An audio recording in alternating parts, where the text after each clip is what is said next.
ഒരു അപൂർവ സൗഹൃദ സംഗമത്തെക്കുറിച്ചാണ് മറൈൻ ഡ്രൈവിലെ അടുത്ത റിപ്പോർട്ട്. ഇന്റർനെറ്റിൽ മാത്രം പരിചയിച്ച ഇവർ കൊച്ചിയിൽ ഒത്തുകൂടിയായിരുന്നു. ബ്ലോഗർമാർ എന്നാണ് ഇവർ അറിയപ്പെടുന്നത്. ബ്ലോഗർമാരുടെ വിശേഷങ്ങളിലേക്ക് മറൈൻ ഡ്രൈവിന്റെ ക്യാമറ കടന്നു ചെല്ലുന്നു. അത്യപൂർവമായ ഒരു സൗഹൃദ സംഗമമായിരുന്നു ഇത്.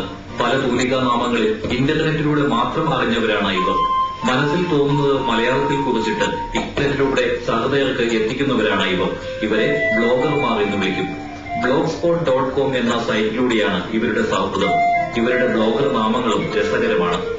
തോന്നിയാക്ഷരങ്ങൾ, പാണിലോകം, പൂച്ചപുരാണം, ഇങ്ങനെ പോകുന്നു ബ്ലോഗിംഗ് നാമങ്ങൾ. വിദേശ ഇന്ത്യക്കാരുടെ ഇടയിൽ പ്രചാരത്തിലായിരുന്ന ബ്ലോഗിംഗ് ഇപ്പോൾ ഇടത്തരക്കാരിലേക്കും പടർന്നിരിക്കുന്നു. കേരളത്തിൽ ആദ്യമായാണ് ബ്ലോഗർമാർ നേരിൽ കാണാൻ ഒരുങ്ങിയത്.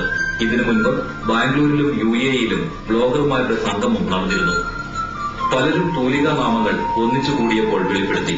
വിദേശത്തു നിന്നും സ്വദേശത്തു നിന്നും ബ്ലോഗർമാർ അവരവരുടെ രചനാനുഭവങ്ങൾ പങ്കുവച്ചു.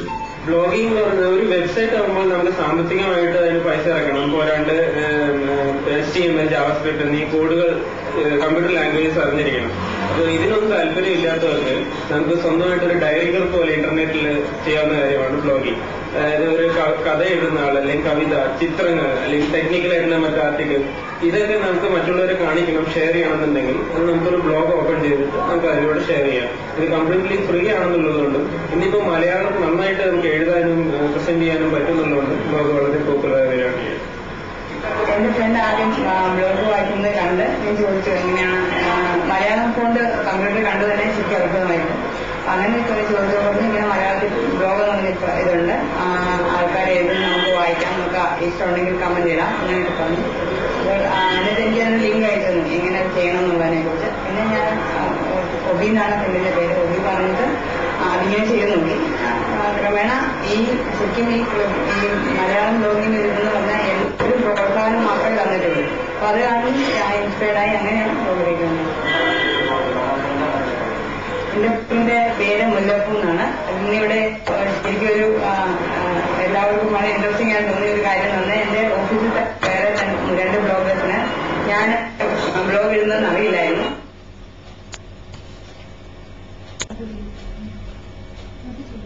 തോന്നിയ ഒരു കാര്യം തന്നെ, എന്റെ ഓഫീസിൽ വേറെ 2 ബ്ലോഗേഴ്സിന് ഞാൻ ബ്ലോഗ് എഴുതുന്നതെന്ന് അറിയില്ലായിരുന്നു. അവരുടെ ബ്ലോഗ് ഞാൻ മുല്ലപ്പൂ എന്ന് പറഞ്ഞൊരു കമന്റ് ഇട്ടിട്ടുണ്ട്. ബ്ലോഗിൽ പറഞ്ഞു വിമർശനാത്മകമായ കമ്പനിയായിട്ട് എനിക്ക് മുല്ലപ്പൂവിനെ കൈ കിട്ടിയാൽ ഞാൻ എന്ത് ചെയ്യുമെന്ന് അറിയോ എന്നൊക്കെ പറഞ്ഞു. അതൊക്കെ കേട്ട് ഇങ്ങനെ ഞാനൊന്നും പുള്ളിക്കാരിക്ക് അറിവില്ലാത്തത് കൊണ്ട് അത് കേട്ട് ഇങ്ങനെ എനിക്ക് ചിരിക്കാൻ പറ്റിയിട്ടുണ്ട്. ഒരിക്കൽ എന്റെ ഫ്രണ്ടായ ഒരാൾക്ക് മാത്രമേ അറിയില്ലായിരുന്നു ഞാനാണ് ചെയ്യുന്നത്. അത് ഭയങ്കര ഒരു രസമുള്ള കാര്യമായി. ഇവിടെ വന്നപ്പോൾ എന്നെ കണ്ടപ്പോൾ ശരിക്കും സർപ്രൈസ് ആയി. 30ഓളം ബ്ലോഗർമാരാണ് ഇവിടെ എത്തിയത്. കൊച്ചുകുട്ടിയായ ഹരിശ്രീ മുതൽ 58-കാരൻ ചന്ദ്രശേഖരൻ നായർ വരെ ഈ കൂട്ടത്തിലുണ്ടായിരുന്നു. ആദ്യമായി ഞാൻ ചെന്നൈ കോഗ്നിസന്റിൽ വർക്ക് ചെയ്തുകൊണ്ടിരുന്നപ്പോൾ എന്റെ ഒരു ഫ്രണ്ട് ഞാൻ മെയിലുകൾ ലോങ് മെയിൽസ് അയക്കാറുണ്ട്. പറഞ്ഞു ഇതൊക്കെ കമ്പൈൻ ചെയ്ത ഒരു ബ്ലോഗ് ആക്കിക്കൂടെ എന്ന് ചോദിച്ചു. അപ്പൊ ഞാൻ അതിന് യാഹൂ ട്രെൻഡ്സില് ഒരു തുടങ്ങി. അത് MGMR എന്നുള്ളൊരു ടൈറ്റിൽ കൊടുത്തിട്ട് ദുർഗ എഴുതി തുടങ്ങി. അപ്പോൾ അതൊക്കെ വായിച്ചിട്ട് എന്റെ ഫ്രണ്ട് ശ്രീജിത്ത്, എന്റെ ഓഡിയൻസിലേക്ക് പഠിച്ച ശ്രീജിത്ത് മണ്ടത്തേനം എന്നുള്ള പേരിൽ ഇപ്പോൾ എഴുതുന്നുണ്ട് ബ്ലോഗ്സിൽ. അയാൾ പറഞ്ഞു മലയാളത്തിൽ എഴുതോളൂ പറഞ്ഞു. അപ്പോൾ ഞാൻ അങ്ങനെ ഒരു പ്രോത്സാഹനത്തിന്റെ ഫലമായിട്ട് മലയാളത്തിലേക്ക് മലയാളത്തിലും എഴുതി തുടങ്ങി. അത് ദുർഗ ഹിയർ എന്നുള്ള ഒരു പേരിൽ ബ്ലോഗ് സ്പോട്ടിൽ എഴുതുന്നു. 10-12 കൊല്ലമായിട്ട് ദുബായിലേക്ക് ചേക്കേറിയ ഒരുപാട് ആൾക്കാരുണ്ട്. അവർക്കൊന്നും സ്ഥിരമായിട്ട് ഒരു വാരിക വാങ്ങാനോ വായിക്കാനോ ഉള്ള സിറ്റുവേഷൻ അല്ല ദുബായിൽ ഇപ്പൊ കടകളിൽ കിട്ടുന്നു എങ്കിലും. അപ്പൊ അങ്ങനെ ഇരിക്കുകയാണ് മലമ്പുഴയിലുള്ള ഫോണ്ട് കുറെ വളരെ ബുദ്ധിയുള്ള ആൾക്കാർ അമേരിക്കയിൽ കണ്ടുപിടിക്കുകയും അതുവഴി മലയാളം എഴുതി തുടങ്ങുകയും ചെയ്തത്. അപ്പൊ ഒരു ദിവസം ഒരു ഇമെയിൽ വന്നു, ഇങ്ങനെ മലയാളത്തിൽ നിങ്ങൾക്ക് ടൈപ്പ് ചെയ്യാം, മലയാളത്തിൽ വായിക്കാമെന്ന് കുറെ പ്രവാസികൾക്ക് മനസ്സിലായത് കൊണ്ടിട്ട് എല്ലാവരും ആ ഒരു ചാനലിലേക്ക് പോവുകയും അങ്ങോട്ടും ഇങ്ങോട്ടും കഥ, കവിത, ഡയറി കുറിപ്പ്, വീട്ടിലെ വിശേഷങ്ങളെല്ലാം അങ്ങോട്ടും ഇങ്ങോട്ടും പങ്കുവെക്കുകയും ചെയ്തു. അത് വളർന്ന് വലുതായി വാക്കുകൾ കൊണ്ട് തന്നെ പ്രചരിച്ച് എല്ലാവർക്കും അങ്ങോട്ടും ഇങ്ങോട്ടും പറഞ്ഞു കൊടുത്ത് എല്ലാവരും മലയാളം അറിയാവുന്നവരും സംസാരിക്കുന്നവരും എഴുതി തുടങ്ങി.